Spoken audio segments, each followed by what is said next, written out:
J'ai dit, le Saint-Esprit est en Haïti. Le Saint-Esprit est en Haïti. Le Saint-Esprit est en Haïti. Le Saint-Esprit est en Haïti. Aujourd'hui, je veux dire quelque chose de très important.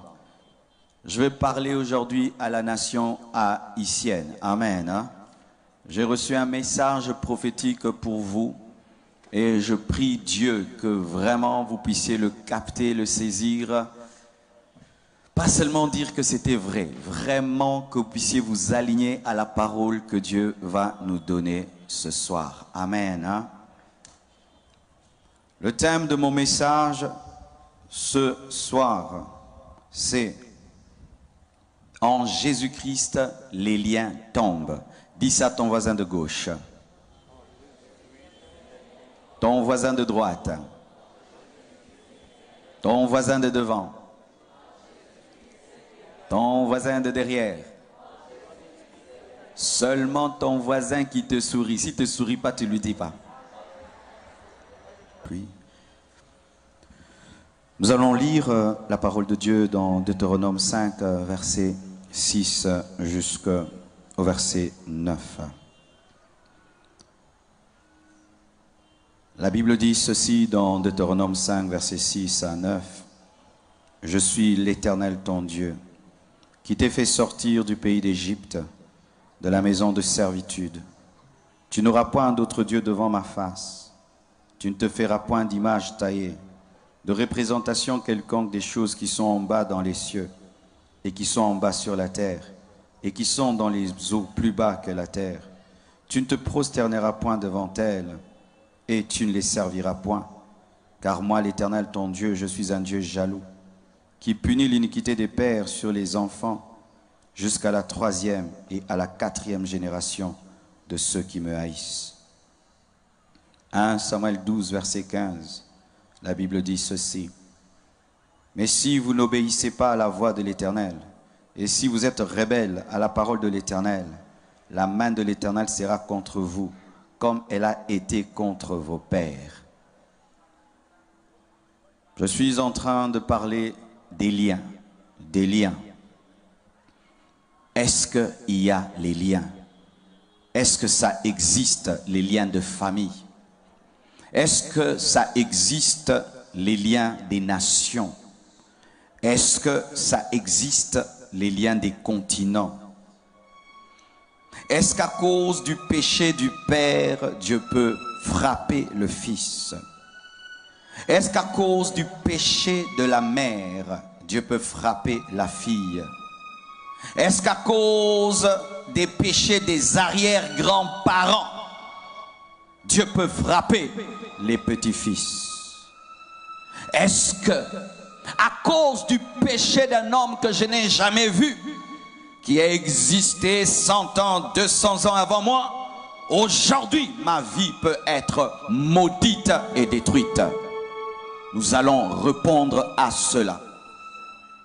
Est-ce que ta vie peut être détruite à cause du péché des gens que tu n'as pas vus?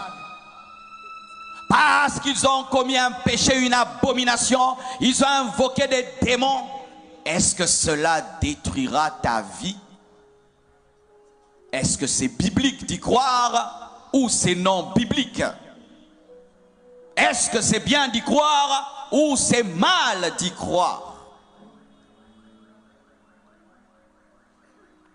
Lorsque nous lisons la Bible dans Deutéronome 5, versets 6 à 9, nous voyons clairement, pas le diable le dire, nous voyons clairement Dieu le dire, que lorsque son peuple devient idolâtre, lorsque son peuple le hait, il va frapper jusqu'à la 4e génération. C'est-à-dire, il va frapper le père, il va frapper le fils, il va frapper le petit-fils et il va frapper l'arrière-petit-fils. L'arrière-petit-fils n'a pas péché, le petit-fils n'a pas péché, le fils n'a pas péché, mais c'est le père qui pêche, mais cela touche jusqu'à la 4e génération. C'est écrit dans la parole. C'est écrit dans la parole que Dieu peut frapper un fils à cause du péché de ses parents. Et sachez que lorsque Dieu maudit, il y a quelqu'un qui profite pour toucher Satan, le diable. Lorsque Dieu dit « je frappe jusqu'à la 4e génération », c'est une porte ouverte à Satan pour entrer dans les familles génération après génération. Et la Bible le confirme dans 1 Samuel 12, verset 15. Mais si vous n'obéissez pas à la voix de l'Éternel, et si vous êtes rebelles à la parole de l'Éternel, la main de l'Éternel sera contre vous comme elle a été contre vos pères. La main de l'Éternel sera contre vous comme elle a été contre vos pères. Si vous vous comportez comme vos pères, la main de Dieu sera contre vous comme elle a été contre vos pères. Si vous commettez les péchés de vos pères, la main de l'Éternel sera contre vous comme elle a été contre vos pères. Parole de l'Éternel. Et nous voyons même des exemples dans la Bible, des liens dans une famille, des péchés qui sont répétitifs, des malheurs qui se suivent et qui se ressemblent génération après génération. Nous voyons par exemple Abraham. Abraham avait une femme stérile.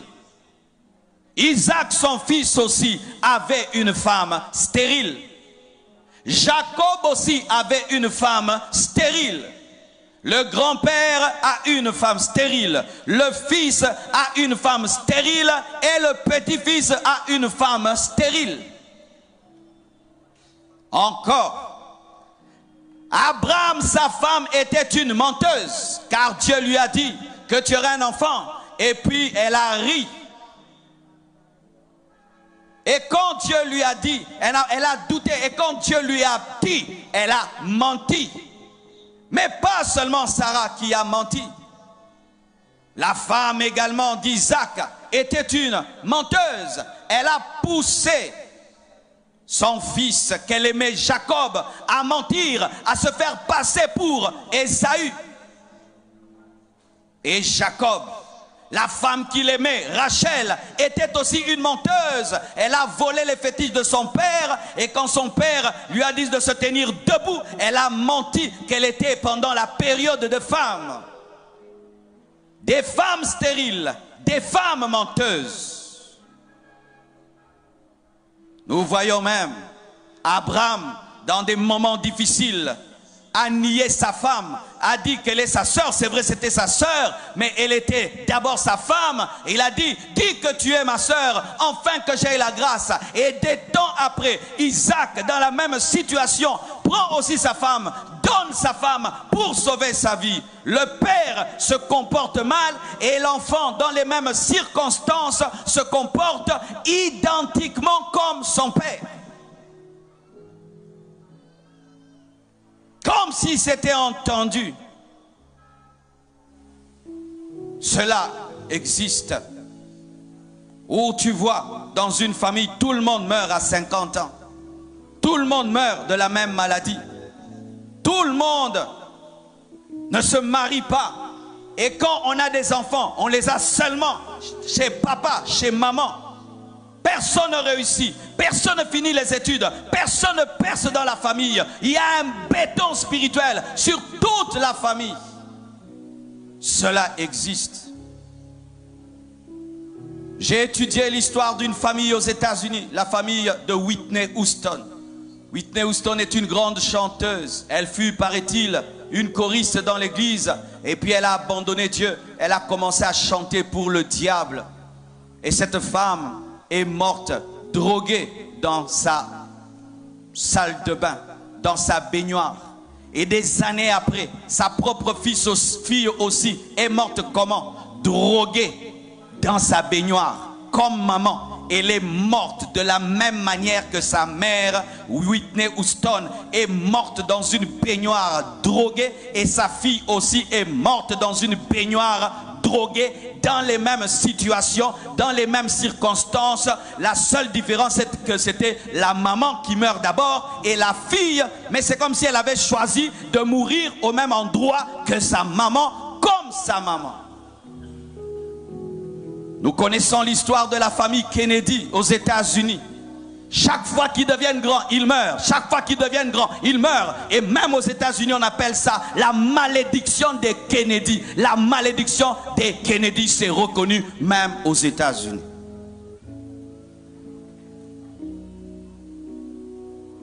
Alléluia. Ainsi, je reconnais que les liens des familles existent. Je ne peux pas nier parce que c'est réel, ça se voit. Nous le voyons. Nous voyons cela. Tu regardes une famille, tu vois qu'ils sont maudits du père au fils et au petit-fils. Tu vois, nous voyons cela. Nous ne pouvons pas nier car la Bible ne nous amène pas à nier, mais à reconnaître la réalité, à la transformer.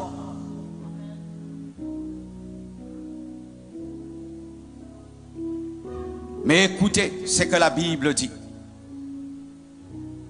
Dans Jérémie 31, versets 29 à 34. En ce jour-là, on ne dira plus « Les pères ont mangé des raisins verts et les dents des enfants ont été agacées. » Mais chacun mourra pour sa propre iniquité. Tout homme qui mangera des raisins verts, ses dents seront agacées. Voici les jours viennent, dit l'Éternel. Le prophète Jérémie parle du futur. Voici les jours viennent, dit l'Éternel, où je ferai avec la maison d'Israël et la maison de Juda une alliance nouvelle. Donc tout ça c'était l'ancienne alliance. Mais il annonce une nouvelle alliance. Dites nouvelle alliance. Dites encore nouvelle alliance. Dites tout ce que le pasteur a dit c'était l'ancienne alliance. Nouvelle alliance. Non comme l'alliance que je traitais avec leur père le jour où je les ai saisis par la main pour les faire sortir du pays d'Égypte, alliance qu'ils ont violée, quoique je fusse leur maître, dit l'Éternel. Mais voici l'alliance que je ferai avec la maison d'Israël. Après ces jours-là, dit l'Éternel, je mettrai ma loi au-dedans d'eux, je l'écrirai dans leur cœur et je serai leur Dieu et ils seront mon peuple. Celui-ci n'enseignera plus à son prochain, ni celui-là à son frère en disant, connaissez l'Éternel, car tous me connaîtront, depuis le plus petit jusqu'au plus grand, dit l'Éternel, car je pardonnerai leurs iniquités et je ne me souviendrai plus de leurs péchés. Acclamons la parole du Seigneur.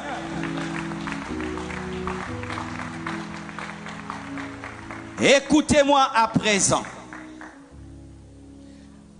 Dans l'Ancien Testament, parce que la Bible est faite de l'Ancien Testament et du Nouveau Testament.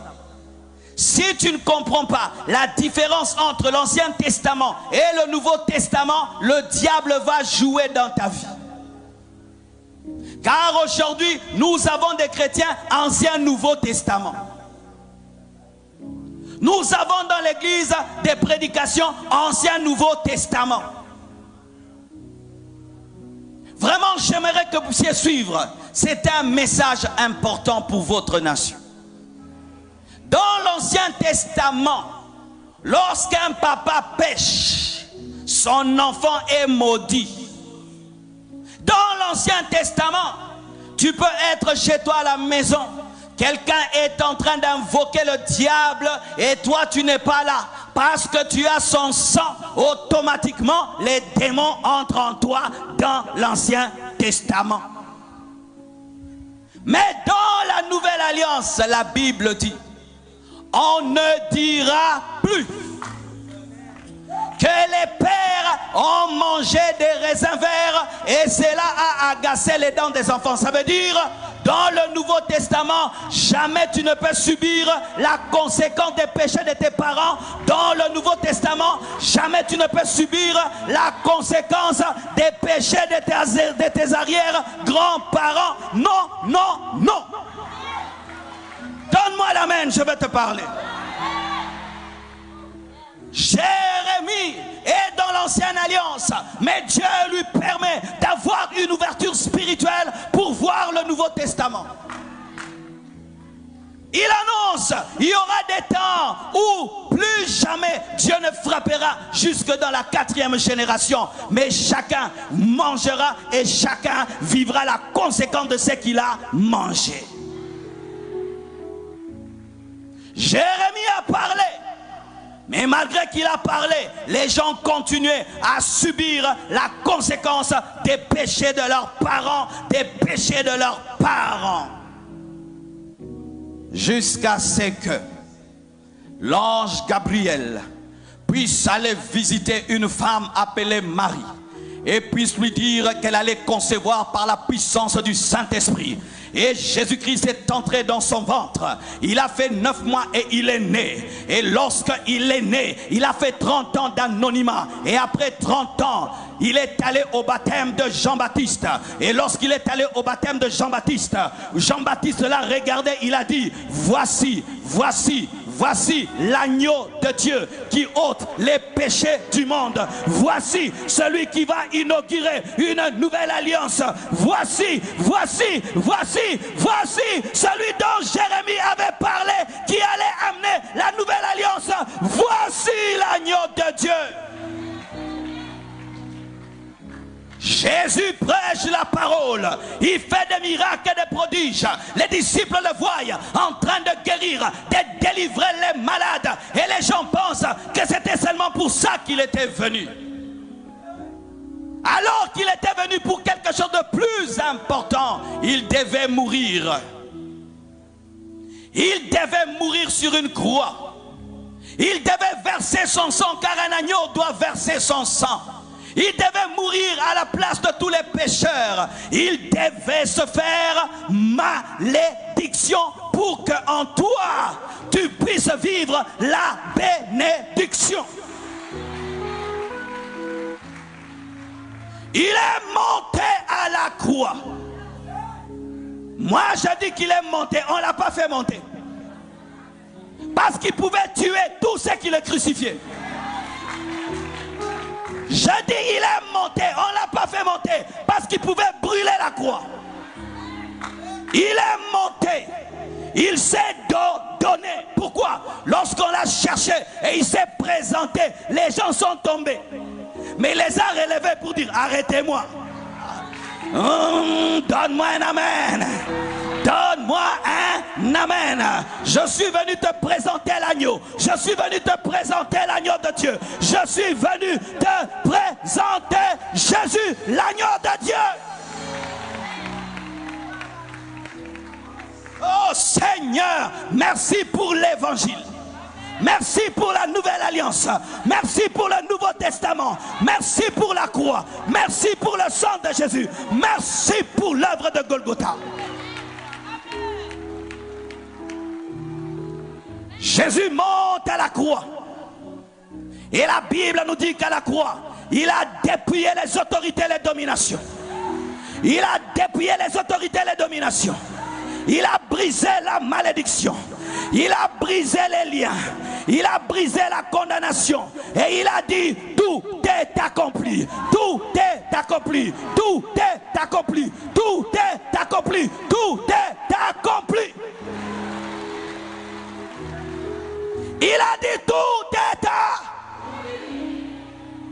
Ça veut dire que le travail est parfaitement fait. Personne ne peut ajouter ni enlever. Quand il meurt, on le prend, on le met dans un tombeau et on dit il restera là. Alors qu'il avait besoin d'aller prêcher dans le séjour de mort. Et il fait une croisade d'évangélisation, 3 soirées de gloire. Il fait 3 soirées de gloire dans le séjour de mort. Il tient 3 soirées de gloire dans le séjour de mort. Et quand il finit, la Bible nous dit, il sort vivant du tombeau. Dis à ton voisin, il est ressuscité.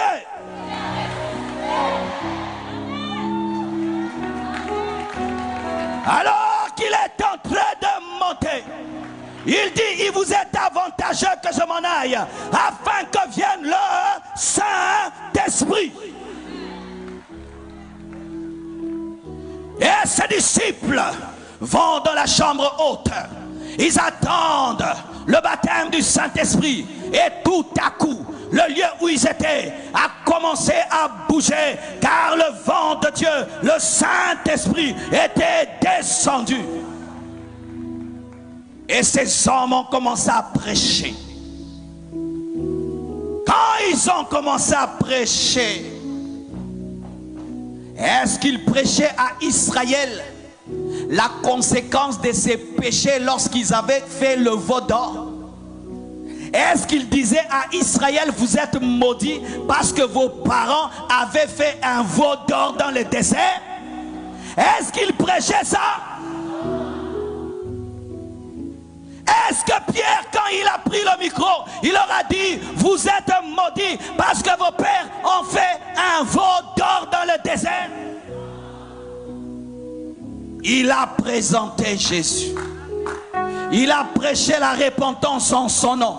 Et tous ceux qui avaient cru sont devenus des enfants de Dieu. Et ils n'étaient plus maudits. Dis avec moi, ils n'étaient plus maudits. Dis, ils n'étaient plus. Pourquoi nous allons changer l'évangile aujourd'hui? C'est pourquoi l'auteur des Hébreux vient confirmer l'accomplissement de la prophétie de Jérémie.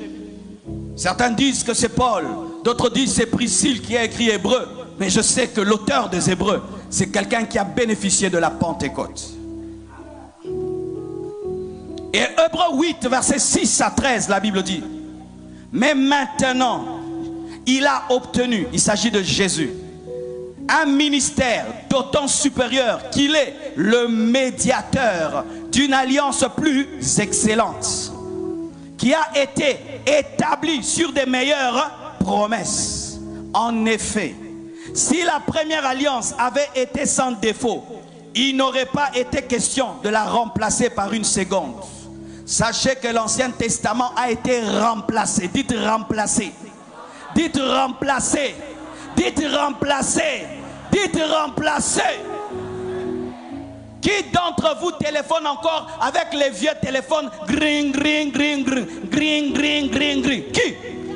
Maintenant nous avons des smartphones, nous avons des iPhones, iPhone X qui va dans gring, gring, gring, gring, gring, gring. Dieu a fait ça, il a remplacé l'Ancien Testament par le Nouveau Testament, mais il y a des gens qui rentrent dans l'Ancien Testament, gring, gring, gring, gring, gring, gring. Non, utilise le WhatsApp, utilise le YouTube, utilise le Facebook, utilise Instagram, utilise.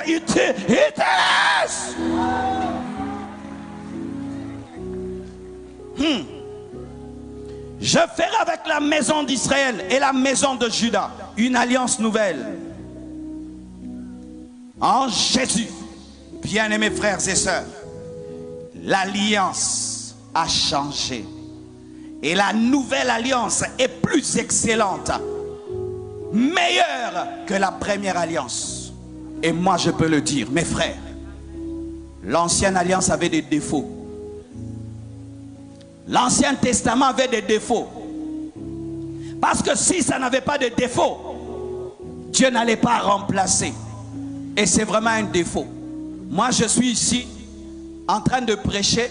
Mon père là-bas au Congo, il commet un péché, il invoque le diable et puis les démons entrent en moi. Moi j'ai fait quoi? Dis j'ai fait quoi? Dis j'ai fait quoi? Dis j'ai fait quoi? Qu'est-ce que moi j'ai fait? Moi j'ai fait quoi? J'ai fait quoi? J'ai fait quoi? J'ai fait quoi? J'ai fait quoi? J'ai fait quoi? Comment on va me frapper pour des personnes que je n'ai jamais vues? C'est un défaut, c'est un défaut. Ce n'est pas une bonne loi. Une bonne loi, c'est que je fais le mal, c'est moi qui suis frappé, pas mes enfants. Je conduis ma voiture, je cogne quelqu'un et puis on arrache à mon enfant le permis de conduire. On fait ça. Même les hommes ne font pas ça. Ce n'était pas une alliance parfaite. C'est pourquoi Dieu corrige et il dit, on ne dira plus que les pères ont mangé des raisins verts et cela a agacé les dents des enfants. Je change ça. Dis à ton voisin, Dieu a changé ça. Dis bien, Dieu a changé ça.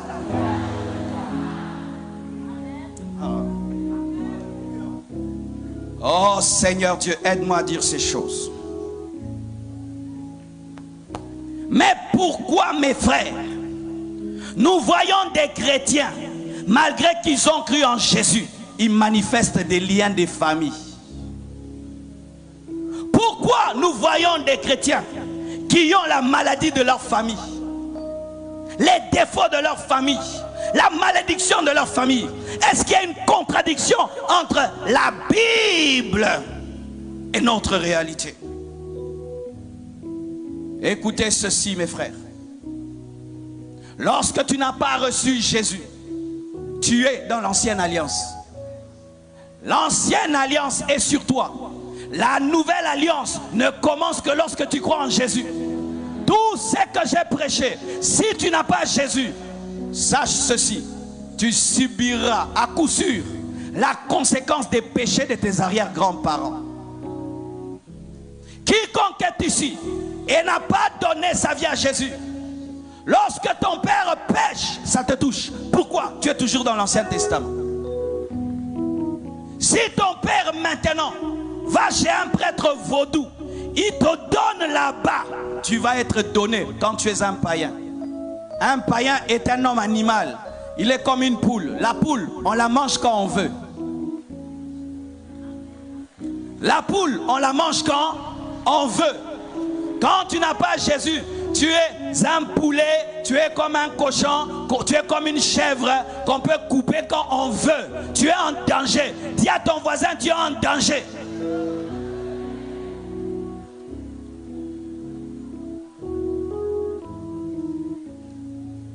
Imagine ça. Quelqu'un veut devenir riche. On lui dit, tu veux devenir riche? Ok, tu dois donner un membre de ta famille. Ok, mais je ne peux pas l'amener ici. Non, ce n'est pas grave. Amène-nous seulement sa photo. On prend ta photo. On la met dans la maison du féticheur. Il fait brrr, brrr, brrr, brrr. Et toi tu meurs. Brrr. Hey, vraiment, ça c'est quelle vie? Un païen est en danger. Parce qu'on peut te tuer quand on veut. On peut t'envoûter quand on veut. On peut te tuer quand on veut. On peut te sacrifier quand on veut. Et tu peux subir n'importe quand le péché de quelqu'un qui ne t'a pas demandé la permission avant de pécher. Écoutez mes frères, vous qui n'avez pas Jésus, tous les péchés que vos pères qui ont bâti cette nation ont commis retombent sur vos têtes. Parce que dans l'Ancien Testament, Dieu maudit jusqu'à la 4e génération. Mais quand on est en Jésus, cela ne se fait pas. Mais pourquoi certains? Pourquoi certaines personnes, malgré qu'elles ont Jésus-Christ, vivent des liens de famille, des liens des nations? Et c'est là que je vais parler.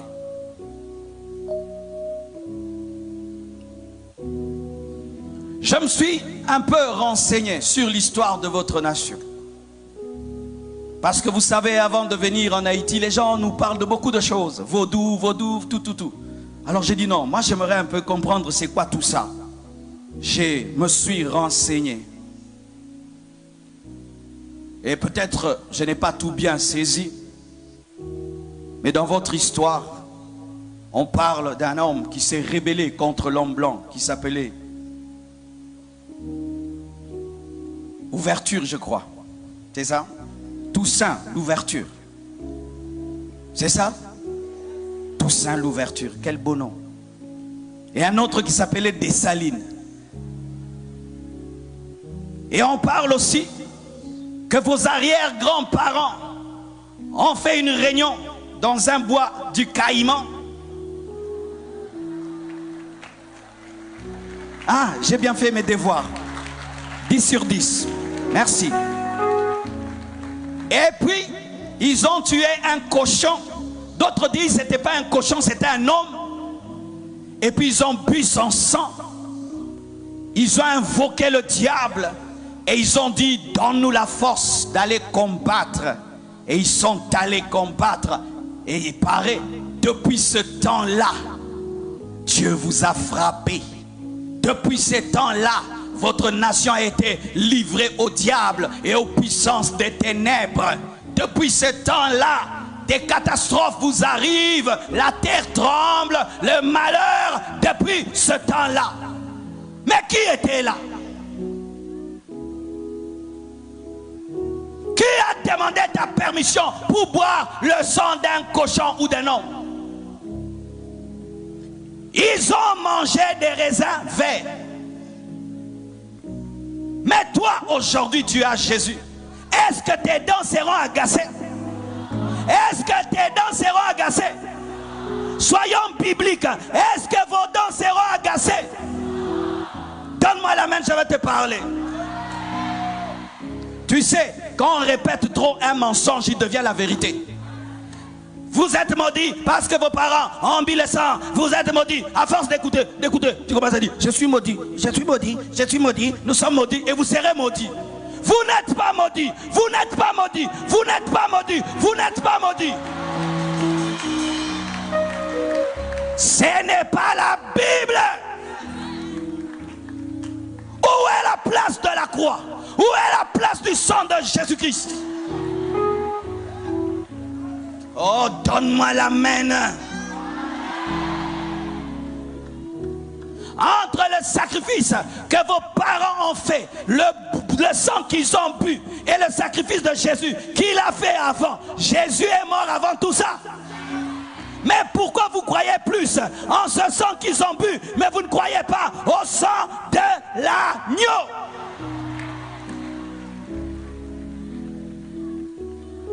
J'aimerais vous dire une vérité maintenant. J'aimerais vous dire une vérité. Des fois, on est tellement attaché à son histoire et on ne veut pas lâcher ça. Mais j'aimerais vous dire la vérité. Vous n'êtes pas les seuls à avoir eu des arrière-grands-parents qui ont fait des fétiches. Nous aussi au Congo, on avait un président qui était devenu Dieu. On l'appelait Mobutu Sese Seko Kukungwendu Wazabanga. Vous voyez le nom, hein? Mobutu Sese Seko Kukungwendu Wazabanga. Il y avait au moins 3000 femmes qui dansaient pour lui tous les jours comme l'adoration. On les payait seulement pour danser pour lui. On l'adorait, on le craignait comme s'il était Dieu. S'il te téléphone, tu es comme ça. Ah! Qui te téléphone? Mobutu. Et les gens commencent à dire, notre pays est maudit parce qu'on a dansé pour un homme. Notre pays est maudit parce qu'on a adoré un homme. Même les chrétiens commencent à dire ça. Notre pays est maudit parce qu'on a dansé pour un homme. Dieu m'a dit, quoi? Toi tu crois ça? Ne crois pas ça. Nous sommes le sel de la terre. Nous sommes mis à part. Les païens, eux, sont maudits par le péché. Mais nous, nous ne sommes pas maudits. Un chrétien haïtien ne subit pas les sacrifices du cochon, ni le sacrifice du caïman. Non!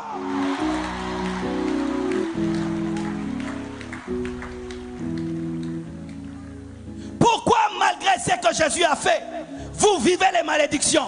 C'est parce que vous ne croyez pas. Vous ne croyez pas en la grâce de Dieu. Vous préférez jeûner pour être délivré de ce dont on vous a déjà délivré. Vous voulez des délivrances alors qu'on vous a déjà délivré. Vous ramenez Jésus à la croix comme s'il n'était pas mort. Un païen, lui, peut dire ça. Nous sommes maudits à cause de nos parents, mais pas un chrétien. L'église n'est pas maudite. L'église de l'Haïti, vous n'êtes pas sous la malédiction.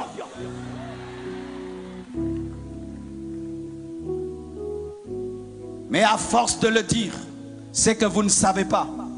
C'est que malgré que la grâce est faite, malgré que Jésus a tout accompli, et vous n'êtes plus sous la malédiction des péchés de vos parents, mais quand vous confessez ça, vous confessez, nous sommes maudits à cause de ce qu'ils ont fait. Ils ont fait le vaudou, c'est pourquoi on est maudit. Ils ont fait le vaudou, c'est pourquoi on est maudit. Ils ont fait le vaudou, c'est pourquoi on est maudit. Comme vous le dites, vous allez le devenir.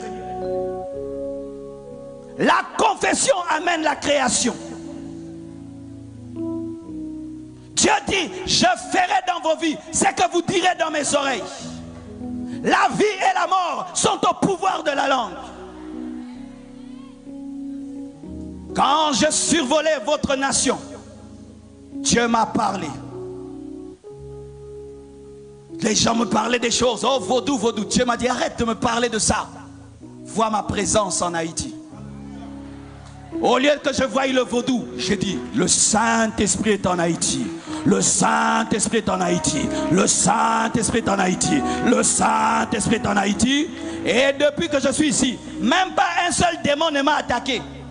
Je n'ai même pas senti même les maux de tête d'attaque démoniaque, même pas un peu, même pas un peu. Je suis à l'aise comme à Kinshasa. Je ne sens même pas au vaudou, je ne sens rien du tout. Pourquoi? Je ne confesse pas le vaudou, je confesse Jésus, je confesse Jésus, je confesse Jésus, je confesse Jésus, je confesse Jésus.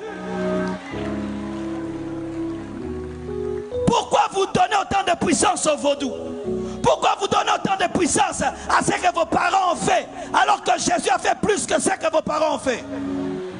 Nos pères ont fait, nos pères ont fait, nos pères ont fait, nos pères ont fait. Ils ont mis le cochon. Jésus aussi a fait, il a versé son sang. Jésus aussi a fait, il est mort, il est ressuscité. Jésus-Christ aussi a fait, il nous a guéris par ses meurtrissures. Jésus-Christ aussi a fait. Laissez les païens dire ça, pas vous.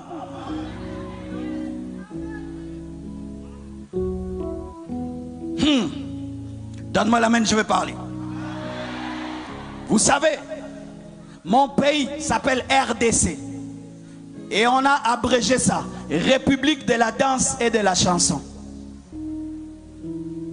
Et qu'est-ce qui est arrivé dans mon pays? Pendant un temps, on a laissé les païens déterminer l'image de notre pays. De sorte que quand on parlait d'un Congolais, c'était quelqu'un qui marche comme ça.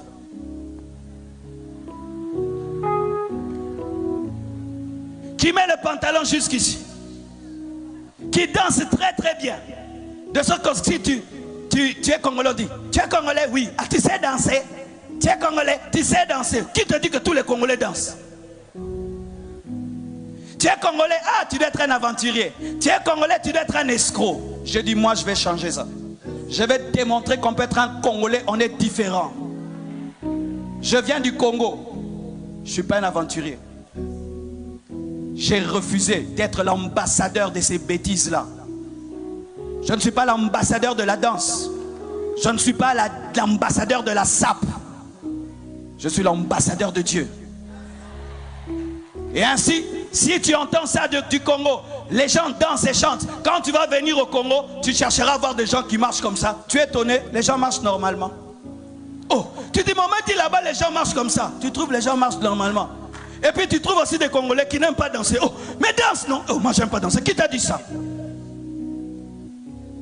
Oh, en Haïti, il y a des zombies, des hommes zombies, des hommes zombies. On nous dit ça. Et tu penses que quand tu vas venir, tu vas trouver sur tous les coins des rues des zombies. Depuis que j'ai là, je n'ai même pas vu un seul. Vous voyez?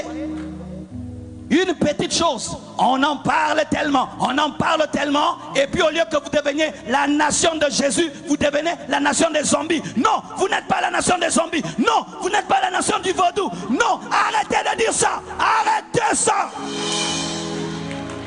Arrêtez ça, arrêtez. Arrêtez de toujours lier votre pays aux démons. Arrêtez ça, ne dites plus ça. Arrêtez de dire tout ça, ça. Parlez de Jésus. Parlez de ce qu'il a fait pour vous.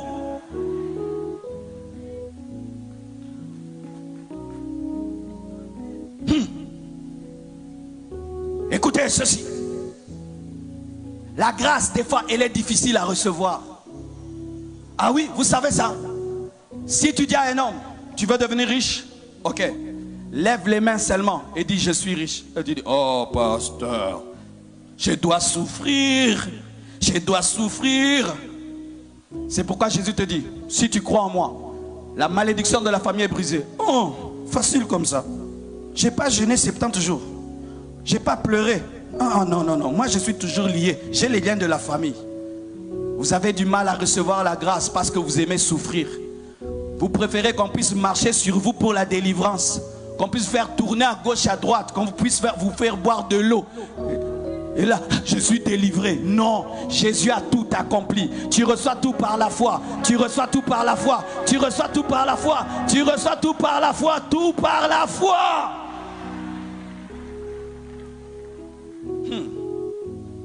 Mais écoutez ceci maintenant. la nouvelle alliance, nous n'avons pas de lien. Mais la Bible dit, mon peuple périt parce qu'il lui manque la connaissance. Quand tu n'as pas la connaissance de ce que Jésus a fait pour toi, tu vas vivre comme s'il n'a jamais rien fait. Ainsi, tu te battras avec des malédictions de famille, alors que quelqu'un les a déjà vaincus pour toi. Si tu n'as pas la foi, Dieu ne peut pas te donner ce que Jésus a fait à la croix pour toi. Vous devez croire, Haïti, que l'œuvre de la croix est suffisante pour briser la malédiction. Et d'ailleurs, elle a déjà été brisée. Moi, je n'ai pas le lien de ma famille. Je n'ai pas de lien de famille. Pourquoi? J'appartiens à une nouvelle famille, la famille des chrétiens. Le sang de Jésus-Christ est plus puissant que le sang des Tounassi. Le sang de Jésus est plus puissant que le sang des Tounassi. Le sang de Jésus est plus puissant que le sang des Tounassi. C'est pourquoi jamais de ma bouche je ne pourrais dire: ma vie ne marche pas parce que mon père avait fait. Ma vie ne marche pas parce que mes arrière-grands-parents avaient fait. Ma vie ne marche pas parce que dans mon pays, on a adoré un homme. Je ne le dirai jamais. Retirez vos paroles. Vous vous êtes maudits vous-même. Retirez vos paroles. Vous avez donné trop de puissance à Satan. Retirez vos paroles. Le diable est dépouillé. Il est vaincu. Les démons sont dépouillés. Vous donnez trop de puissance au diable. Une puissance qu'il n'a pas. Et lui-même est étonné. Oh, je suis devenu fort comme ça. Même moi je ne savais pas. Comment vous pouvez croire facilement que la réunion de quelques centaines de personnes peut détruire vos vies jusqu'à aujourd'hui? Comment vous pouvez croire ça comme ça? Comment vous pouvez croire en un tel mensonge? Un tel mensonge. Un païen, oui. Pas un chrétien. Pas un chrétien. Pas un chrétien. Pas un chrétien. Car si, malgré que nous avons cru en Jésus, nous avons les liens de nos parents, Jésus-Christ n'a rien fait. Il devait rester au ciel. Ça sert à quoi d'être un chrétien? Et malgré qu'on est chrétien, on subit les liens des parents. Ça sert à quoi d'être un chrétien? Et malgré qu'on est un chrétien, on subit les péchés des autres. Ça sert à quoi d'être chrétien?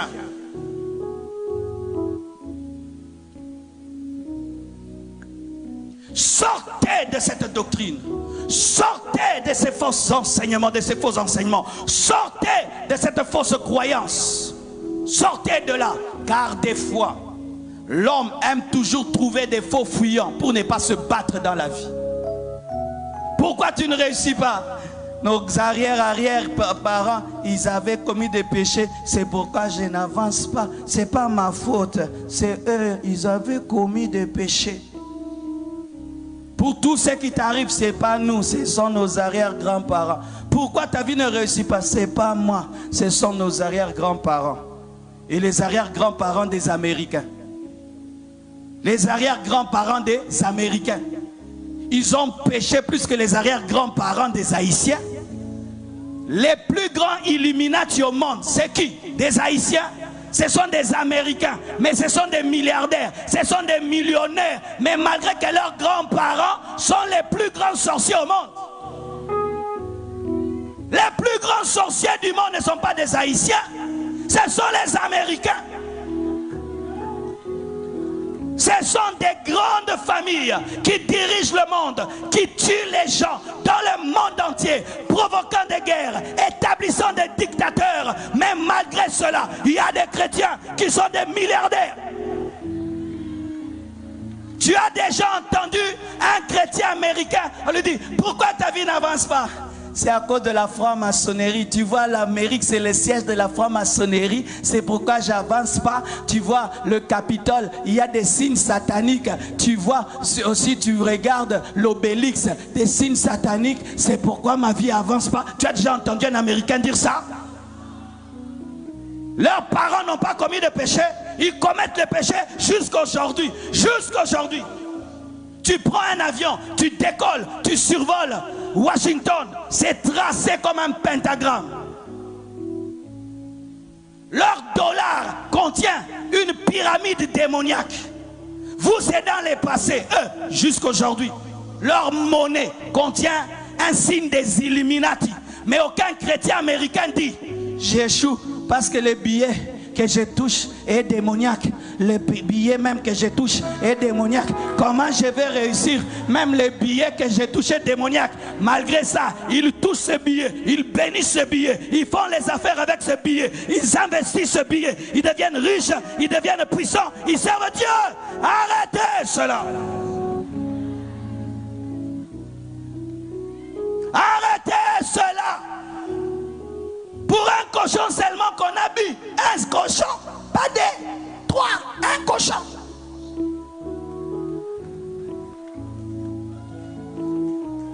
Et ce sang-là, il peut tenir devant le sang de Jésus. Donne-moi la main, je vais te parler. Je sens que je suis en train de t'arracher ton jouet. Tu as raison de te dire pourquoi tu ne réussis pas.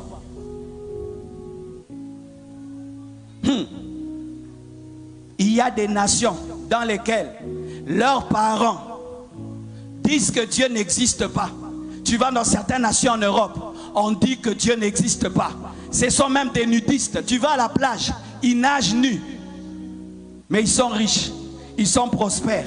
Il y a des chrétiens dans de telles nations qui font des grandes choses, mais ils ne disent pas comment on va réussir. Dans ce pays, on dit que Dieu n'existe pas. Les gens se lavent nus à la plage. C'est pourquoi on échoue. Malgré cela, ils réussissent. Malgré que Joseph était dans la maison de Potiphar, il a prospéré dans la maison de Potiphar, mais lui était dans l'ancienne alliance. Mais toi maintenant, malgré que tu es dans une nation comme celle-ci, tu dois réussir. Pourquoi? Tu es dans la nouvelle alliance.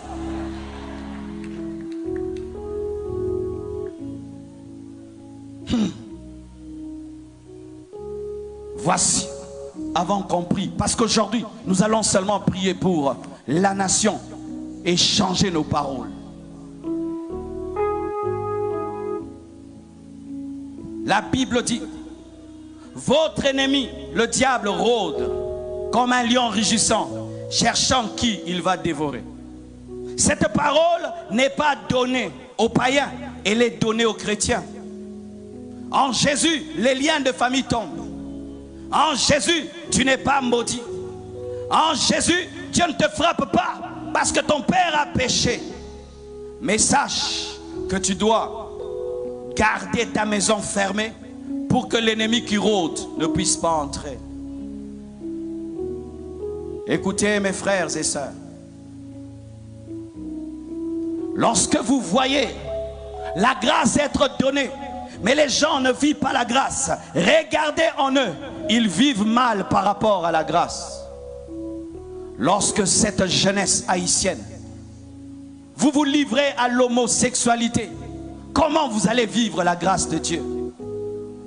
Vous qui êtes la nouvelle génération, vous qui êtes le futur de ce pays, si vous vous livrez à l'homosexualité, même si Jésus est mort pour vous, vous êtes en train de donner de la puissance à Satan. Et malgré que Christ tout est accompli en Christ, vous aurez du mal à jouir de ce que Christ a fait. Homosexuels, répentez-vous. Homosexuels, répentez-vous. Un homme ne peut coucher avec un homme. Une femme ne peut coucher avec une femme. Un homme ne peut coucher avec un homme. Une femme ne peut coucher avec une femme.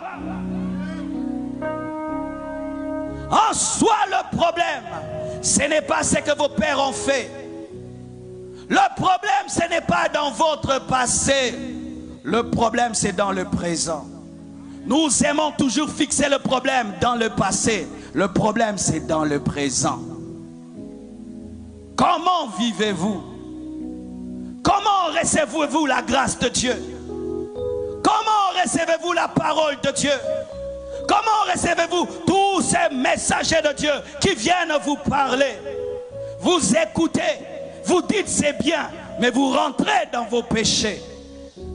Et quand le malheur vous atteint, parce que Dieu punit, vous dites non, ce n'est pas moi, c'est à cause de nos arrière-grands-parents. Archi faux. Archi faux. Ce sont tes arrière-grands-parents qui te poussent au vol. Ce sont tes arrière-grands-parents qui te poussent à l'homosexualité. Ce sont tes arrière-grands-parents qui te poussent à l'incrédulité. C'est toi-même, c'est toi-même, c'est toi-même. Et tu dois le reconnaître, c'est toi-même. Ce sont tes grands-parents qui t'empêchent de travailler, de te battre dans la vie. Ce sont tes grands-parents qui t'empêchent d'avoir de l'amour. C'est toi-même, c'est toi-même. Acceptez votre responsabilité. Arrêtez d'accuser vos arrière-grands-parents.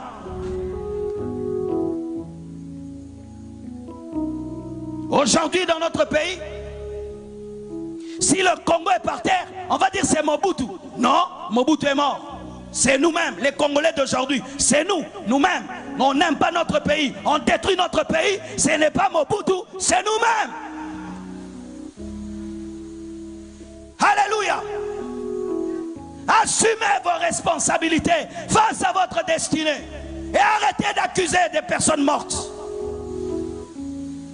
C'est facile d'accuser un mort parce qu'il ne parle pas. C'est facile d'accuser des morts parce qu'ils ne vont pas se justifier. C'est facile.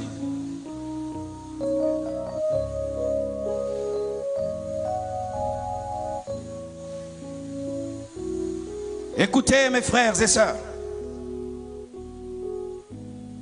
Si un homme a pu mal parler et qu'il a toujours sa langue avec lui, il peut changer les paroles.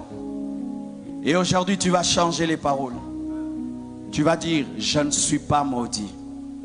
Tu vas dire, je ne subis plus la conséquence des péchés de mes parents parce que je suis dans la nouvelle alliance. Mais si tu n'as pas donné ta vie à Jésus, sache que tu subis la conséquence des péchés de tes parents. Et aujourd'hui, c'est l'opportunité d'entrer en Christ pour ne plus vivre la malédiction et les conséquences des péchés des autres. Mais retenez ceci, mes frères. Un chrétien n'a pas de lien de famille. Un chrétien n'a pas de démon de famille. Un chrétien n'a pas de malédiction de famille. Dire à un chrétien qu'il a des liens de famille et des malédictions de famille, c'est briser l'œuvre de la croix. Que Dieu vous bénisse abondamment. Ici, dans Éphésiens 6, 1, nous lisons « Enfants, obéissez à vos parents selon le Seigneur, car cela est juste. Honore ton père et ta mère, c'est le premier commandement avec une promesse, afin que tu sois heureux et que tu vives longtemps sur la terre. Honorez votre père et votre mère. Je sais que les mamans et les papas ne sont pas toujours honorables. Je sais qu'ils manquent à leurs devoirs. Je sais que la fête des mères est un jour difficile pour certains. Peut-être que votre mère est décédée et qu'elle vous manque, ce qui est triste. Peut-être que votre mère n'était pas une très bonne mère, ce qui est un peu tendu. Ou peut-être qu'il y a d'autres problèmes. Peut-être êtes-vous maman et qu'un enfant est décédé. C'est douloureux de ne pas avoir de ses nouvelles. Il y a plein de choses liées à des jours comme la fête des mères et la fête des pères. Voilà ce que je vous dis. Nous devrions honorer nos mères, qu'elles le méritent ou non. La plupart le méritent, mais pas toutes. Nous devrions les honorer et leur témoigner du respect. Si vous avez une mère, appelez-la aujourd'hui si elle n'est pas avec vous à l'église ou en ville. N'hésitez pas à l'appeler. Dites-lui que vous l'aimez et honorez-la en ce jour. Les Écritures nous commandent d'honorer les pères et les mères. Je vais vous dire une chose. Les enfants ont besoin de leurs parents. Ils ont besoin de maman et de papa. Voici une pensée. Les enfants n'ont pas besoin que maman et papa soient leurs meilleurs amis. Ils ont besoin que maman et papa soient leurs parents. C'est vrai. Une tendance assez populaire aujourd'hui est que les mères veulent être les meilleurs amis de leurs filles. On lit parfois des histoires de jeunes célébrités. Maman sort faire la fête avec sa fille. C'est tellement absurde. Soyez un parent. Soyez un exemple. Les amis vont et viennent. Les parents sont là pour la vie. En tant que parent, vous avez un rôle très important dans la vie de votre enfant. Vous êtes là pour lui apprendre à distinguer le bien du mal. Vous êtes là pour subvenir à ses besoins. Vous êtes là pour le protéger. Vous êtes là pour poser les fondations de sa vie. Le plus important pour vous, mère, et j'ajouterai père, est de conduire votre enfant à Jésus-Christ. Quels donc les enfants? Le psaume 127, 3 dit « Les enfants sont un héritage de l'Éternel. Les enfants sont une récompense de sa part, comme une flèche dans la main d'un guerrier, les fils nés dans la jeunesse. Heureux l'homme dont le carquois en est rempli. Le mot héritage pourrait se traduire par don. Autrement dit, les enfants sont un don du ciel. Ils nous sont offerts par Dieu. Ils ne nous appartiennent pas. Ce n'est pas à nous de les façonner. C'est à nous de les développer, de les nourrir et de les guider vers le Christ. Quel immense privilège d'avoir des enfants. Nous avons besoin de l'aide de Dieu pour être mère, pour être père. Tout comme nous avons besoin d'aide pour notre mariage, nous avons besoin de l'aide de Dieu en tant que parents. Nous vivons dans une culture largement hostile à la famille. Elle ne soutient certainement pas le rôle de mère et de père. En fait, à bien des égards, la culture, et par là j'entends la musique, le cinéma, la télévision et d'autres choses, tend à saper le rôle des parents. Paul s'adresse tout d'abord aux enfants. Il dit « Obéissez à vos parents dans le Seigneur ». Verset 1 « Honore ton père et ta mère ». C'est le premier commandement avec une promesse. Cela signifie donner du poids à ses parents. Être parent aujourd'hui est difficile. C'est pourquoi nous lisons dans les évangiles que les mères ont amené leurs enfants à Jésus. Si vous êtes une mère intelligente, vous continuerez à amener votre enfant à Jésus. J'aime cette histoire car les mères voient Jésus. Elles lui amènent leurs enfants, mais les disciples les repoussent. Elles font comme si elles assuraient la sécurité tout à coup. Ne dérangez pas le maître pour l'instant, il est occupé, il est fatigué. Jésus a dit, attendez maintenant. Laissez ces petits-enfants venir à moi et ne les en empêchez pas, car le royaume des cieux est à ceux qui leur ressemblent. Laissez-les venir. Les enfants sont venus à Christ et l'ont aimé, et il les a aimés, ainsi que leur mère. Dans la langue originale, on pourrait traduire par « les mères amenaient sans cesse leurs enfants à Jésus ». J'apprécie le fait que, malgré les réticences des disciples, les mères aient persisté. Nous amenons nos enfants à Christ. Continuez à faire de même avec vos enfants. Je dirai quelques mots sur le fait d'avoir un enfant prodigue vers la fin du message, si c'est ce que vous vivez en ce moment. Souvenez-vous, lors d'une de ces émeutes, il y a quelque temps, de l'histoire de cette mère qui est venue et a traîné son fils chez elle. Cette mère allume la télévision. Elle voit son fils dans une émeute dans la rue. Elle entre en courant. Il filme la scène. Cette femme s'appelle Toya Graham. Elle attrape son fils et le traîne chez elle. Elle a utilisé des grossièretés, des blasphèmes que nous ne cautionnons pas. Mais il faut aimer ce qu'elle a fait. Elle a traîné ce garçon chez elle. Que fais-tu? Je ne t'ai pas élevé comme ça. Sa seule préoccupation était de savoir ce que son pasteur allait faire en découvrant ces paroles. Il faut donc être prudent. En même temps, nous attendons des mères qu'elles fassent de même. Nous attendons des mères qu'elles assument leurs responsabilités. Nous comptons sur elles pour cela. Oh mon Dieu, si les mères prenaient un jour de congé collectif, notre culture s'effondrerait du jour au lendemain. Malheureusement, les hommes ne prennent pas leurs responsabilités comme les mères le font habituellement. Il y a des exceptions. Il y a des mères rebelles qui sont terriblement négligentes. Mais dans l'ensemble, les mères sont là pour leurs enfants. Nous attendons d'elles qu'elles soient là. Beaucoup de pères manquent à l'appel. Ces passages bibliques, lus ici aujourd'hui, ne s'adressent pas seulement aux femmes, ils s'adressent aux hommes. Actuellement, dans notre culture, nous perdons des pères à un rythme sans précédent.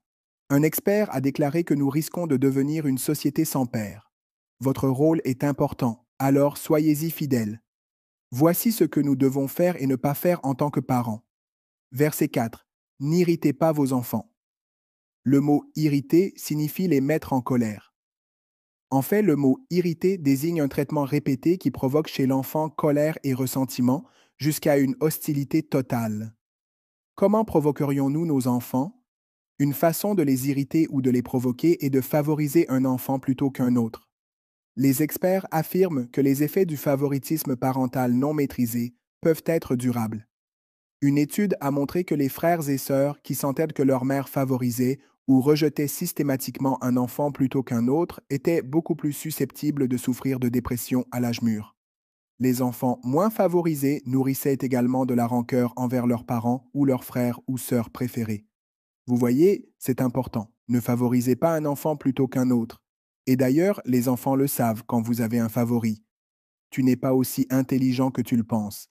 Quand je veux acheter un cadeau à l'une de mes petites filles, je dis que je vais lui offrir ceci. Ma femme me dira que pour tout ce que tu achètes, tu dois en acheter 5. Tu as 5 petits-enfants. Je fais le calcul et je dis qu'elle n'en a pas tant besoin que ça. Une autre façon de provoquer ses enfants est de ne jamais les complimenter ni les encourager. J'ai grandi dans une maison où il n'y avait pas de compliments, il n'y avait pas d'encouragement, il n'y avait pas de « attaboys ». Ça ne se faisait tout simplement pas. Pas de câlins, pas de bisous, pas de « je t'aime » dit à qui que ce soit. Quand je suis devenu papa, je pense que j'ai surcompensé. Je suis d'accord avec le docteur Dobson lorsqu'il dit que chaque parent doit des excuses à son premier enfant. C'est probablement vrai. Nous avons tous fait des erreurs avec nos premiers enfants. Ai-je raison? Je l'ai fait. Je pense que j'ai été trop discipliné, j'ai été trop généreux. Je ne comprenais pas que ce n'était pas bien. Un autre problème est de trop encourager notre enfant. C'est peut-être un problème plus culturel aujourd'hui, vu la façon dont beaucoup de jeunes parents élèvent leurs enfants. Ils ont d'ailleurs inventé un terme pour cela, la parentalité hélicoptère. Un article écrivait « Quand féliciter ses enfants va trop loin ». Autrefois, les parents craignaient de gâter leurs enfants et les critiquaient sans cesse sans les féliciter. Aujourd'hui, ils se soucient de leur estime de soi, s'abstiennent de discipline et les félicitent sans compter. Le problème, c'est que cela a engendré beaucoup d'enfants narcissiques et égocentriques. Je le vois tout le temps. Des enfants qui n'ont aucun respect. J'ai toujours appris le respect à mes fils. Quand un adulte entre dans la pièce, on se lève, on lui serre la main, on le regarde dans les yeux. On est respectueux envers les autres. Il faut apprendre ces choses aux enfants. Ils ne le font pas naturellement. Quand je vois des enfants irrespectueux, c'est la faute des parents, car ils n'ont pas fait leur devoir d'éducation et d'aide envers leurs enfants. Que devons-nous faire? Nous devons les élever, dit-on, dans l'éducation et l'avertissement du Seigneur. On pourrait aussi traduire cela par « nourrir et nourrir ». Une autre traduction dit qu'ils soient bienveillants. Il est dit « élever ». Il ne dit pas « les renverser ». Il ne dit pas non plus « les laisser à eux-mêmes ». Proverbe 29, 15 dit « Un enfant livré à lui-même fait honte à sa mère ». C'est un problème dans de nombreux foyers américains aujourd'hui. J'ai lu un article intitulé « Une nouvelle génération d'enfants à la clé a émergé ».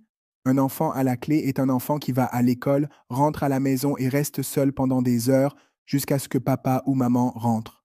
Cet article indique que ce nombre a grimpé à 15 millions chaque jour, soit une augmentation de 6% depuis 2004. Qui influence ces enfants? Souvent, ce sont leurs pères qui les forment, ou le système scolaire public. Que Dieu nous aide avec ça, ou les médias. Écoutez, c'est votre devoir, parents, d'éduquer vos enfants, de les élever dans la voie du Seigneur. Je vais vous dire pourquoi les élever. Parce que leur nature pécheresse les rabaisse. Je ne pense pas avoir besoin de vous dire que votre enfant est pécheur, tout comme vous l'êtes. David a dit « Ma mère m'a conçu dans le péché ». Je n'ai jamais eu à apprendre à mes fils à pécher. Je n'ai jamais eu à les asseoir et à leur dire « Les gars, je vais vous apprendre à pécher ». Commençons par ce mot, le mien. Je n'ai pas eu à leur apprendre. C'était naturel pour eux, comme pour moi, comme cela viendra naturellement à chacun. Ce que nous devons faire, c'est aider nos enfants à venir à Jésus et à développer leur propre relation avec Dieu. Écoutez ceci. Rien ne peut vraiment arriver par nous avant que cela ne nous soit arrivé. Paul écrit dans Philippiens 4, 9, « Ce que vous avez appris, reçu, entendu et vu en moi, pratiquez-le. » Certaines choses s'apprennent, d'autres s'enseignent. Ce dont vos enfants ont besoin, c'est de voir votre foi en action. Même élevés dans des foyers pieux, les enfants se rebellent parfois. Même élevés dans des foyers pieux, cela ne signifie pas que vous avez échoué en tant que parent. En voici un parfait exemple. Jésus a raconté une histoire que nous appelons la parabole du fils prodigue. La Bible ne l'appelle pas ainsi, mais nous l'appelons ainsi. Vous connaissez l'histoire. Jésus a raconté qu'il y avait un père qui avait 2 fils. Le plus jeune fils est venu vers son père, et je vais paraphraser librement si cela ne vous dérange pas. Et il a dit, « Papa, j'en ai assez de vivre dans cette maison avec toi. J'en ai assez de tes règles. J'en ai assez de tes prescriptions. Je veux sortir et vivre ma vie. Je veux mon héritage. Je ne veux pas attendre ta mort. Tu vis trop longtemps. Alors donne-moi mon héritage maintenant pour que je puisse m'amuser. » Étonnamment, le père acquiesce. Il donne à son fils sa part d'héritage. Peu de temps après, ce garçon dilapide la fortune familiale en prostituées, en ivrognerie et en toutes sortes de bêtises. Il n'a rien fait. Vous savez que ce père aimait ce fils, qu'il ne l'a jamais oublié et qu'il a prié pour lui, comme en témoigne sa réaction à son retour. Un jour, le fils reprend ses esprits et dit « Les gars qui travaillent pour mon père ont une meilleure situation que moi. Je vais rentrer chez moi et dire « Père, je sais que j'ai tout gâché en tant que ton fils. Je ne m'attendrai plus à ce que tu me vois ainsi. Peux-tu juste me donner un travail pour que j'aie de quoi manger ?» Alors que le garçon était encore loin, le père l'a vu. Un peu comme si la caméra changeait. Dans une scène, on voit le fils prodigue, vivant littéralement avec des cochons, mourant de faim, misérable, fauché. Il rentre chez lui. La caméra change alors et c'est une autre scène. Nous sommes de retour à la maison avec papa, au domaine. Papa est là, sur le porche, peut-être dans son fauteuil à bascule, regardant le long chemin que le garçon a emprunté il y a quelques années.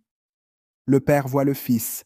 Jésus dit que le père a vu le fils, s'est mis à courir vers lui et l'a pris dans ses bras. Le fils commence son discours. « Papa, je ne suis plus digne d'être appelé ton fils. Fais de moi un simple serviteur. Ouais, peu importe. Sors le veau gras. Faisons un barbecue. Passe-lui la bague au doigt. Mon fils qui était mort est revenu à la vie. Il était perdu et il est retrouvé. Voici le point que je veux aborder. Ce garçon a été élevé dans un foyer aimant, mais il s'est quand même rebellé. Cela peut arriver. Ne vous considérez pas comme un parent raté si vos enfants se rebellent. Permettez-moi d'aller plus loin. Si vous êtes un parent raté parce que vos enfants sont devenus prodigues, alors Dieu le Père est un Père céleste raté. Car Dieu n'a-t-il pas beaucoup de prodigues? Si. Il n'est pas un raté d'ailleurs. C'est juste que nous avons le libre arbitre et que Dieu nous permet de l'exercer. Qu'a fait le Père? Il a accueilli son Fils. Si vous avez un enfant prodigue, restez fidèle à vos convictions. Le Père n'a jamais fait de compromis. Il a tenu bon. Vous devez faire de même. Maintenez le cap, enseignez la parole avec amour et continuez à le faire. Écoutez. Mes deux garçons savaient que lorsqu'ils vivaient sous mon toit, ils respectaient mes règles. Ce sont les règles et vous les respectez. Montrez toujours du respect à votre mère et à moi. Si vous avez un désaccord, ce n'est pas grave. Nous voulons entendre votre désaccord, mais ne nous manquez pas de respect. Voici ce que nous croyons, c'est ce que nous faisons. Oui, nous allons à l'église le dimanche. Cela signifie que vous venez à l'église avec nous le dimanche aussi. Ce sont nos principes. Au fait, je me réserve le droit d'aller où je veux dans ma maison, y compris dans la chambre de mes enfants. Parfois, les gens disent que c'est leur espace privé. N'envahissez pas leur espace. J'envahis tous les espaces puants que je veux. Vous fouinez, croyez-moi, je fouine. Si je trouve quelque chose de destructeur pour l'enfant, je le lui signalerai pour qu'il ne se trompe pas. Cela fait partie de mon rôle de parent. Comme je l'ai dit plus tôt, ils n'ont pas besoin que je sois leur meilleur ami. Ils ont besoin que je sois leur père. Ils ont besoin que vous soyez leur mère. Gardez toujours la porte ouverte. Quand mon fils Christopher était dans sa petite période prodigue, qui a duré plusieurs années, il a toujours su que je l'aimais. Il a toujours su que je tenais à lui. Je maintenais le contact, même s'il ne communiquait pas avec moi, je communiquais avec lui. Je disais, on se retrouve pour déjeuner. On fait ceci, on fait cela. Mon fils Christopher a dit à Lévi Lusco, je peux en quelque sorte mesurer ma relation avec Dieu à la relation que mon père a avec moi. Il a dit que lorsque je suis en règle avec Dieu, je suis en règle avec mon père. Quand je ne suis pas en règle avec Dieu, il y a des tensions entre mon père et moi. Puis il a aussi dit à Lévi que ce qui m'avait ramené à Christ, c'était de savoir que mon père m'aimait inconditionnellement et que je pouvais toujours rentrer à la maison. Et il l'a fait. Maintenant, il est au ciel. Comment pouvais-je savoir qu'un jour serait son dernier jour? Je suis tellement reconnaissant qu'il soit en règle avec Dieu et qu'il marche avec lui. Comme l'a dit David, il ne peut pas venir à moi, mais j'irai à lui. Certains d'entre vous, parents, ont un enfant qui est allé avec le Seigneur. C'est un jour difficile pour vous. Souvenez-vous simplement, vous leur avez laissé cet héritage. S'ils ont mis leur confiance en Christ, vous les reverrez. J'ai eu un fils prodigue.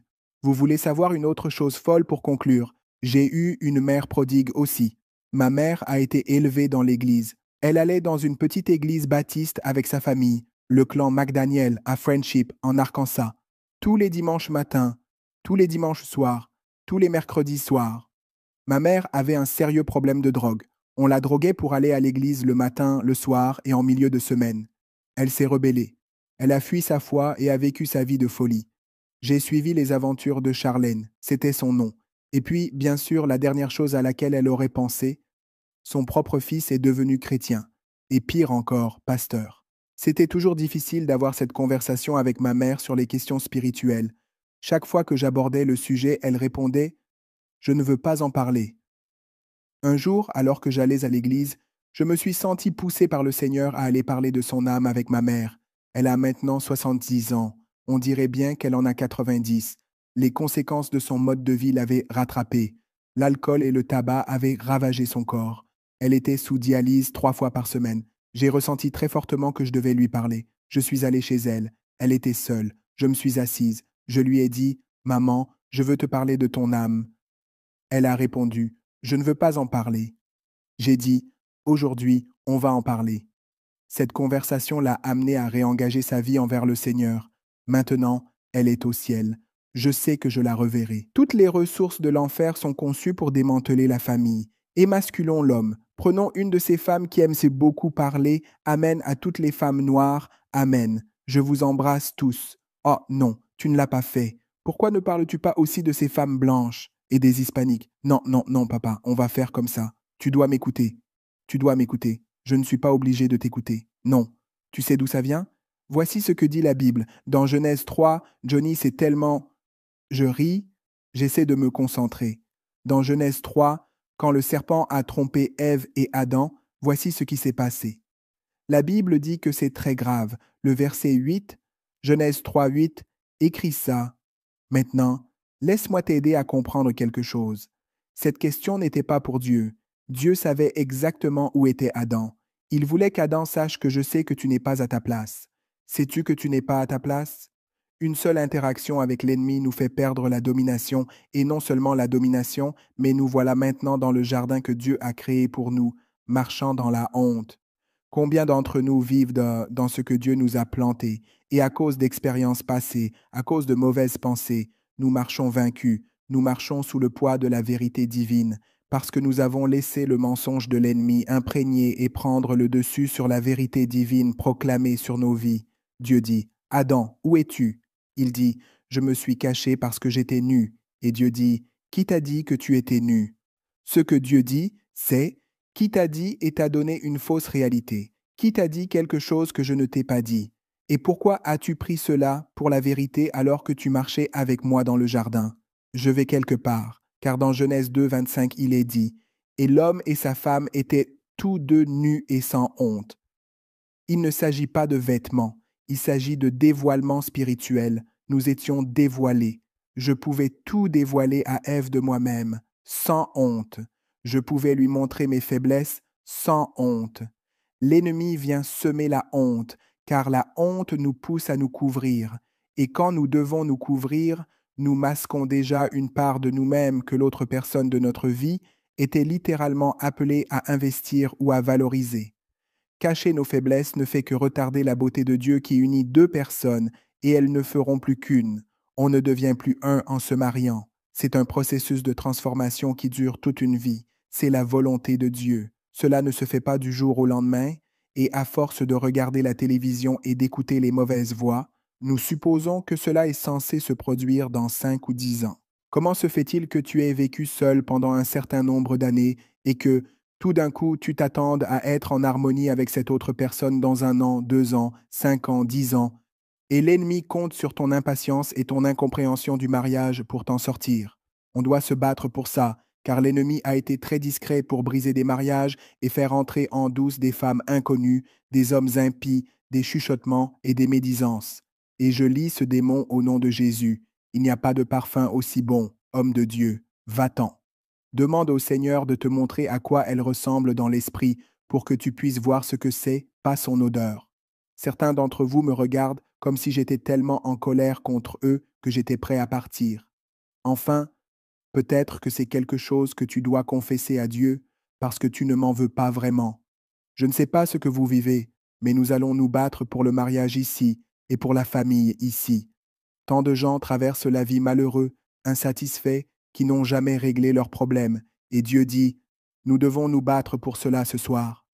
Je ne dis pas que nous allons tout régler ce soir, mais nous devons au moins aborder le sujet ce soir. L'homme et sa femme étaient nus et sans vergogne. Et voilà que l'ennemi arrive, brise tout, et maintenant Adam et Ève se cachent dans le jardin, découverts, honteux, et Dieu demande, y a-t-il quelque chose que vous avez caché, comme si vous pouviez vraiment vous cacher de Dieu? Il a dit, où êtes-vous? Ce n'était pas pour Dieu, c'était pour Adam, et c'est ce que Dieu nous dit aujourd'hui. Où êtes-vous par rapport à moi? Où êtes-vous? Vous cachez-vous de moi à la vue de tous? Pensez-vous que je ne vois pas ce que vous vivez, ce contre quoi vous luttez? Il te suffisait de venir me raconter ce que tu traverses. J'allais te couvrir, te purifier.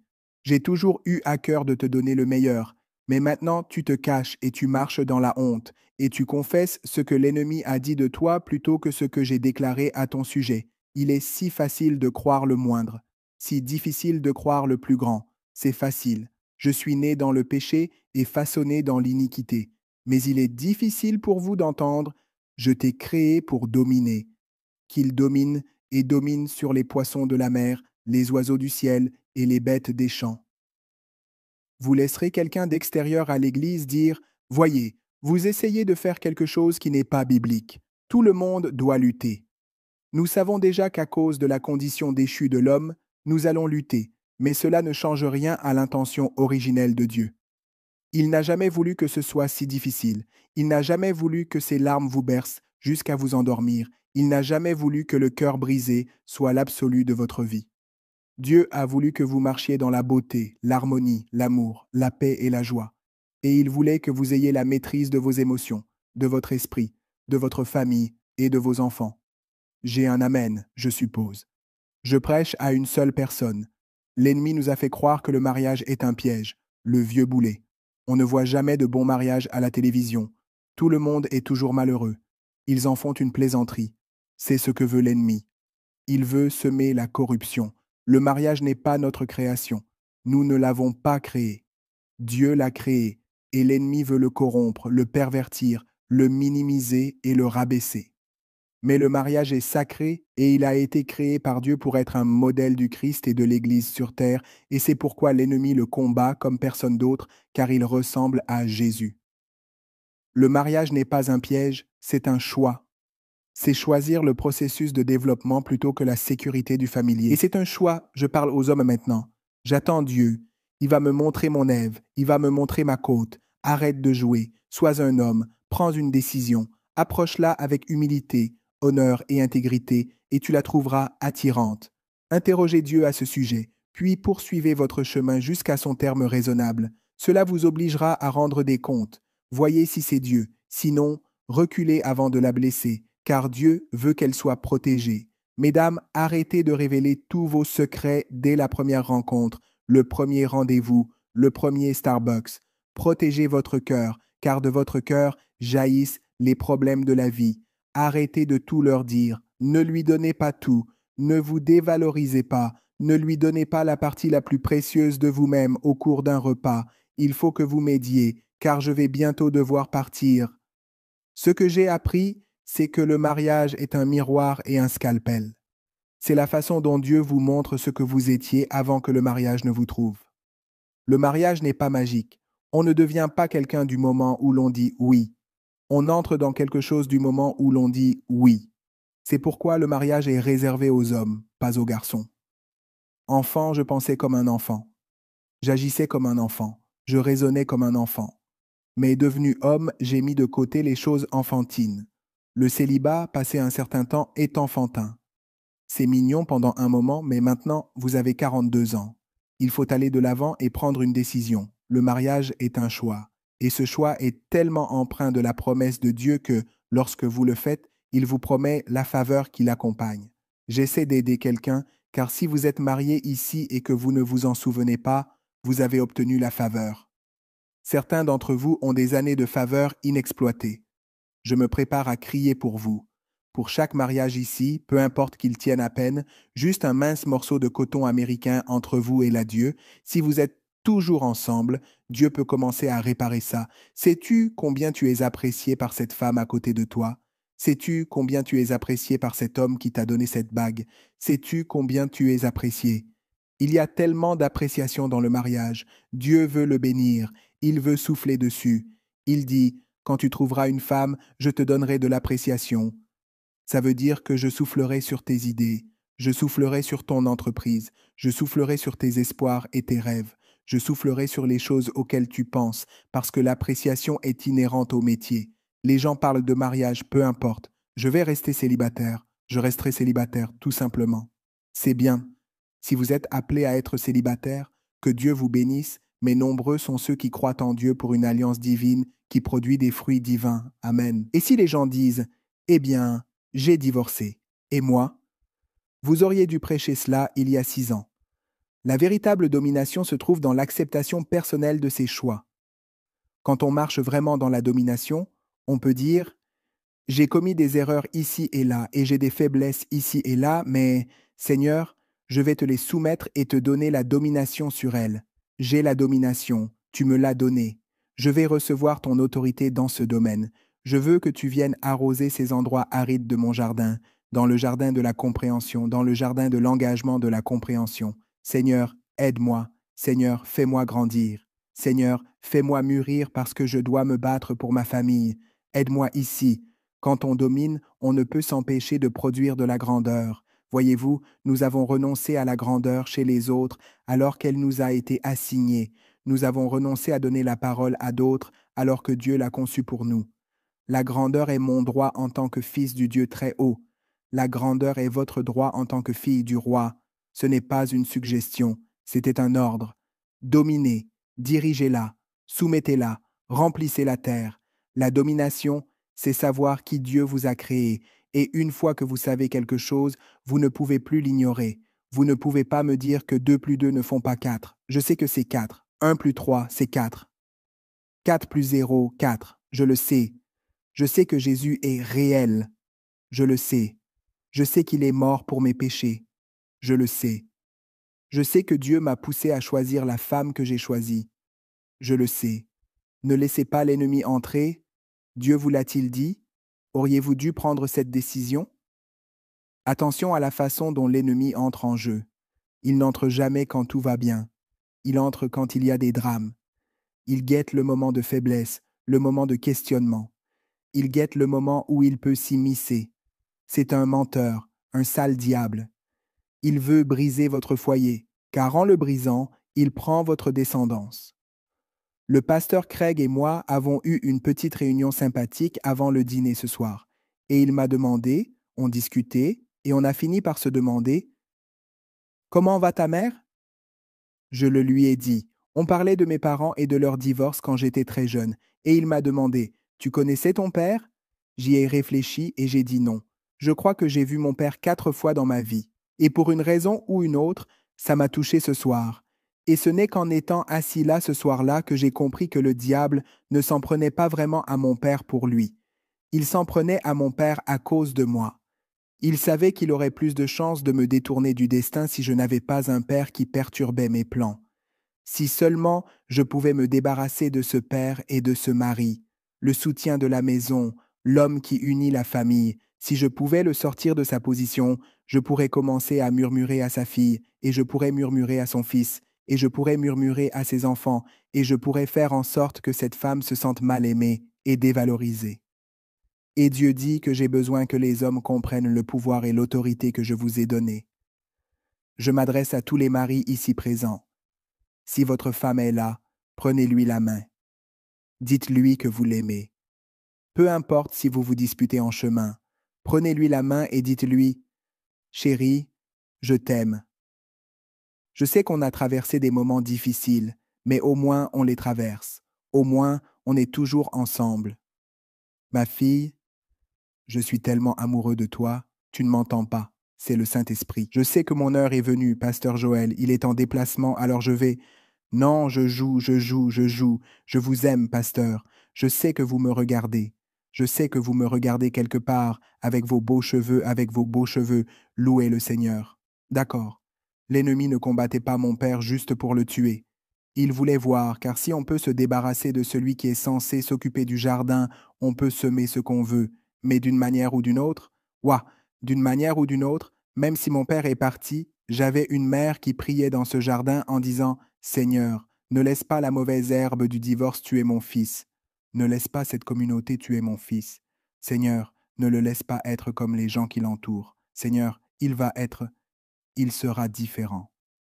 Et par la puissance d'une mère en prière restée dans le jardin, qui a permis à Dieu de protéger cette famille, elle a pris le contrôle d'une situation impossible, et me voilà dans la plus grande église d'Amérique, Marie et Père. Oui, ne me dites pas ce que Dieu ne fera pas quand vous marchez dans la domination.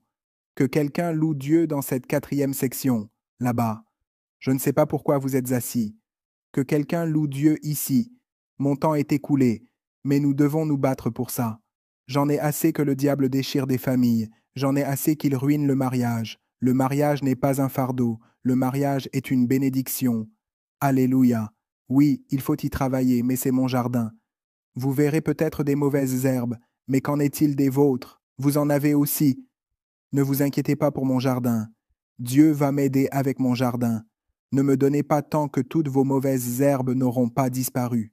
Certains d'entre vous essaient de partir et d'éviter les embouteillages. Ne pars pas.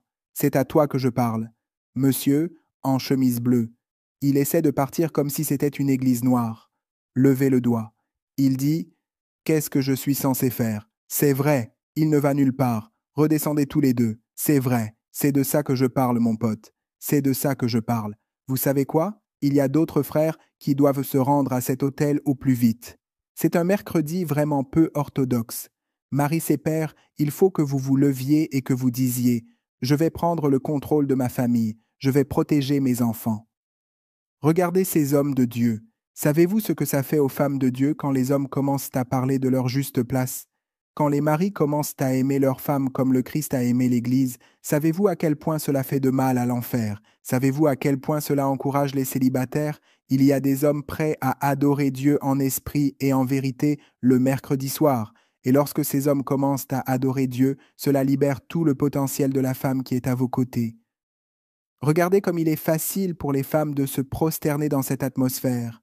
Mesdames, quand on se bat pour la famille, pour la domination, pour nos enfants, on dit « Non, tu ne peux pas avoir mes enfants. Non, tu ne peux pas avoir ma femme. Non, tu ne peux pas avoir mon esprit. Non, tu ne peux pas avoir ma semence. Non, ni de mon vivant, ni ici. C'est ma famille, c'est mon jardin, et je vais le bénir. » À tous les maris présents ce soir, dans les prochaines 24 heures, votre mission est de bénir votre femme.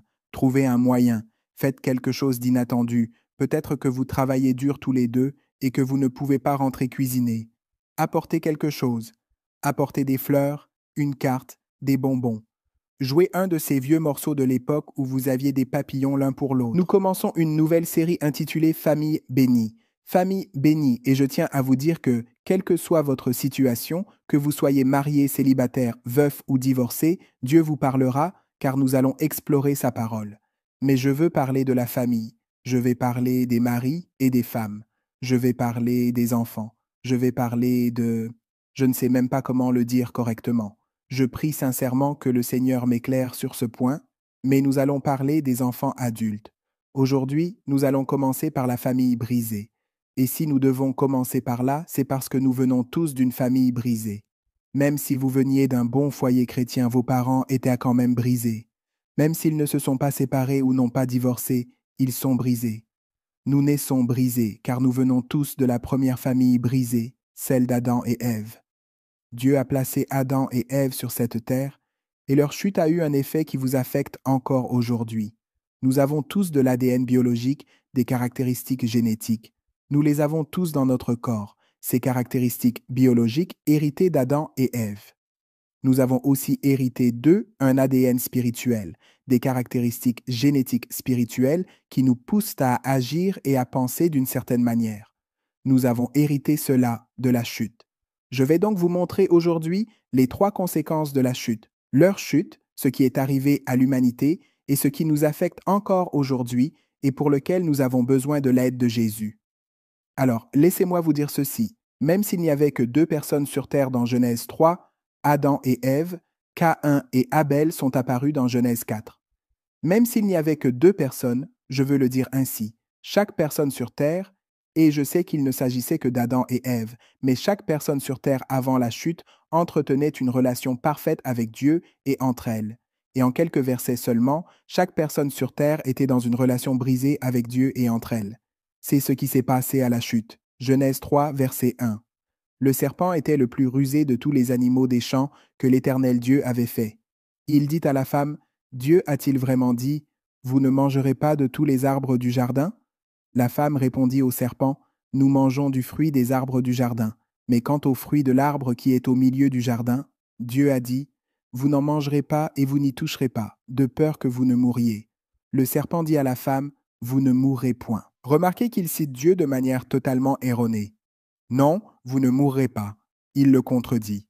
Car Dieu sait que le jour où vous en mangerez, vos yeux s'ouvriront et que vous serez comme Dieu, connaissant le bien et le mal. Alors, quand la femme vit que l'arbre était bon à manger, 3 choses qu'elle vit et que je voudrais détailler un peu plus loin. Que l'arbre était bon à manger, qu'il était agréable à la vue et qu'il était désirable pour ouvrir l'intelligence. Ces 3 choses, elle prit de son fruit et en mangea. Elle en donna aussi à son mari qui était avec elle. Sachez simplement qu'Adam était à ses côtés pendant que le diable parlait à sa femme, et il n'a rien fait.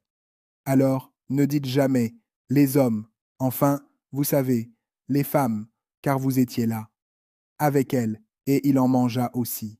D'accord. Maintenant, laissez-moi vous montrer un passage des Écritures, puis nous reviendrons au verset 6. 1 Jean 2,16. Car tout ce qui est dans le monde, voyez ces 3 choses, la convoitise de la chair, la convoitise des yeux, et l'orgueil qui mène à la vie ne vient point du Père, mais vient du monde. Maintenant, mémorisez-les à court terme. La convoitise de la chair, la convoitise des yeux, donc vous avez la convoitise dans les deux, donc vous avez la chair et les yeux, et puis l'orgueil. La convoitise de la chair, la convoitise des yeux, et l'orgueil qui mène à la vie. Maintenant, revenez au verset 6. Observez ceci. Alors, quand la femme vit que l'arbre était bon à manger, c'est la convoitise de la chair, qu'il était agréable à la vue, c'est la convoitise des yeux, et que c'était un arbre désirable pour ouvrir l'intelligence, c'est l'orgueil qui mène à la vie. Voyez, Satan n'a pas de nouvelles ruses. Et c'est la même chose de la Genèse à 1 Jean jusqu'à l'Apocalypse. C'est un seul livre. Je me devais donc de le souligner. Bon, que s'est-il passé quand Adam et Ève sont tombés? 3 choses sont entrées dans le monde avec le péché, et elles nous affectent encore aujourd'hui. La première, la honte. Leur première réaction après avoir péché a été la honte. On va continuer à lire, donc on s'est arrêté au verset 6. Regardez le verset 7. Alors leurs yeux à tous deux s'ouvrirent. Regardez la première chose qu'ils surent. Ils surent qu'ils étaient nus, et ils cousirent des feuilles de figuier et s'en firent des ceintures. Ils les fabriquèrent eux-mêmes. C'est important, car nous verrons plus tard que ce qu'ils avaient fabriqué n'a pas fonctionné. Ils entendirent à la voix de l'Éternel Dieu qui marchait dans le jardin à la fraîcheur du jour. Et Adam et sa femme se cachèrent loin de la présence de l'Éternel Dieu parmi les arbres du jardin. Alors l'Éternel Dieu appela Adam et dit, « Où es-tu » Il répondit, « J'ai entendu ta voix dans le jardin et j'ai eu peur parce que… » Alors, pourquoi avait-il peur? C'est parce qu'il avait honte, parce que j'étais nu et je me suis caché. Et il dit, « Qui t'a dit que tu étais nu » Et d'ailleurs, la réponse à cette question est que personne n'a eu besoin de le lui dire. Il a ressenti la honte dès que le péché est entré dans le monde. La honte est entrée avec le péché, immédiatement. C'est la toute première chose qu'ils ont ressentie. Quand le péché est entré, ils ont immédiatement ressenti de la honte. Je suis assis là à lire ceci. Et de qui se cachait-il? Enfin, ils étaient les deux seuls. Ils s'étaient déjà vus nus. Les seuls autres êtres vivants sur terre étaient des animaux. Enfin, est-ce que les singes pointaient du doigt et riaient? Peu m'importe que le chien me voie nu. Vous savez, c'est un animal. C'est tout simplement fou. Voilà le problème. Ils se cachèrent de Dieu, écoutez, et les uns des autres. Ils avaient honte pour la première fois de leur vie. Ils avaient honte de leur nudité. Je me souviens que, quand j'étais enfant, j'étais très maigre. J'ai surmonté ça. Si vous avez un problème, je peux vous apprendre à du poulet frit et Bluebell s'en chargera, en même temps. Bon, continuons. Bon, le fait est que je me souviens que j'avais toujours peur que certains d'entre vous peuvent comprendre, mais j'avais peur que quelqu'un entre pendant que je me change et voit à quel point j'étais maigre. Je ne sais pas si l'un d'entre vous peut comprendre ça. Maintenant, j'ai peur qu'il entre et voit à quel point je suis grosse. Bref, c'est une autre histoire. Mais il y avait la honte. Je ne parle pas de la pudeur normale que nous devrions avoir, mais de la honte. Elle est venue avec la chute. Alors, ils se font des vêtements pour cacher leur honte. Regardez en bas, verset 21, regardez ce que Dieu fait. Pour Adam et sa femme, le Seigneur Dieu fit des tuniques de peau et les en revêtit. Ils se fabriquèrent donc quelque chose pour les couvrir, mais Dieu les recouvrit ensuite temporairement, évidemment jusqu'au sang de Jésus. Mais je veux que vous réfléchissiez à cela. Peut-être n'y avez-vous jamais réfléchi auparavant. Dieu les a créés lui-même. Il les a faites de peau d'animal, il a donc dû verser du sang. La seule chose qui couvrira la honte, c'est le sang. C'est tout. C'est déjà une figure et une ombre du sacrifice sanglant que son Fils allait accomplir dès Genèse 3. Cette honte, cette nudité, ce n'est pas quelque chose de naturel, c'est du spirituel. C'est ce que je veux que vous reteniez. Lisez ces versets et, encore une fois, leur signification spirituelle. Apocalypse 3, 18. Je te conseille d'acheter de moi de l'or éprouvé au feu. Il ne parle pas d'or d'ailleurs, il parle de sa parole. Sa parole est plus précieuse que l'or et l'argent. D'accord. Pour que tu deviennes riche, regarde bien, et des vêtements blancs. Il ne parle pas de vêtements. Regarde bien. Pour que tu sois vêtu, afin que la honte de ta nudité ne soit pas dévoilée. Il ne parle pas de vêtements au sens littéral du terme. Voici un autre verset pour t'en assurer, Ésaïe 61, 10. Car il m'a revêtu des vêtements du salut, et il m'a couvert du manteau de la justice. La seule chose qui couvrira la honte, c'est la justice. Mais permets-moi de faire la distinction entre la justice et une vie juste. La justice signifie être en règle avec Dieu. La seule chose qui efface ton péché et ta honte, c'est d'avoir une relation juste avec Dieu, et la seule façon d'y parvenir, c'est par Jésus-Christ. Mais souvent, on se dit, si je peux surmonter cela, si je peux commencer à vivre mieux, si je peux cesser de tomber dans ce piège, alors je n'aurai plus honte.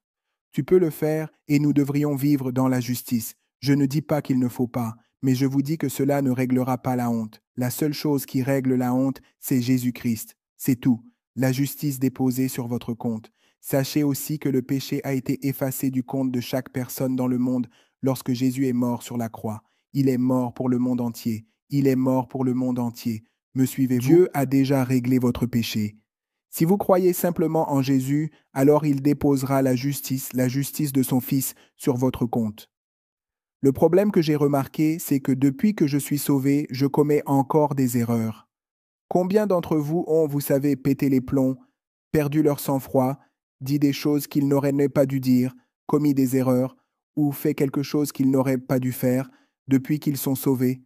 Puis-je voir vos mains, sur tous les campus, levez-vous haut et fort, continuez comme ça. Maintenant, regardez tous les pécheurs qui fréquentent l'église Gateway. Bon, voilà pourquoi je l'ai fait. Parce que Satan vous dit que vous êtes pire que quiconque, que vous avez tout gâché, que vous savez mieux que quiconque, que vous avez maintenant la puissance de Dieu et le Saint-Esprit, et que vous devriez ou non.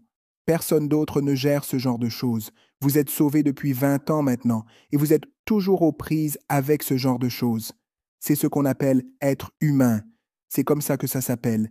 Et Dieu vous aime, il a déjà pardonné tous vos péchés, et il a mis la justice de son Fils sur votre compte, et c'est la seule façon de surmonter la honte. C'est tout. Voilà donc la première chose qui est venue avec la chute. Voici la deuxième chose, le blâme. Le blâme. Bon, nous nous sommes arrêtés au verset 10. Regardons maintenant le verset 11. Il dit, « Qui t'a appris que tu étais nu ?» Nous avons lu la première partie. « As-tu mangé de l'arbre dont je t'avais défendu de manger ?» L'homme dit, « Observe la réponse d'Adam. La femme, voyez-vous le blâme? Et regardez, il accuse deux personnes avec une seule déclaration. Celle que tu m'as donnée pour être avec moi. Elle m'a donné de l'arbre et j'en ai mangé. L'Éternel Dieu dit à la femme, « Qu'as-tu fait ?» La femme répondit, « C'est le diable qui m'a poussé à le faire. » C'est de là que vient cette phrase, Ève. C'est le diable qui m'a poussé à le faire. Voyez-vous le blâme? Aucun d'eux n'a assumé la responsabilité de son péché. Aucun d'eux. C'est la conséquence du péché. Voilà ce qui s'est passé avec la chute. Cette culpabilité que vous voyez chez vos enfants. Blâmer quelqu'un d'autre, vous rejetez la faute ou quoi que ce soit. Non, non, non, tu as dit que je pouvais, ou quoi que ce soit. Cela vient d'Adam et Ève. Cela vient de nos parents spirituels. C'est de là que ça vient. La réponse d'Adam est incroyable. La femme que tu m'as donnée. Je m'entendais bien avec les chimpanzés. Tout allait bien jusqu'à son arrivée. N'est-ce pas incroyable comme on se blâme les uns les autres?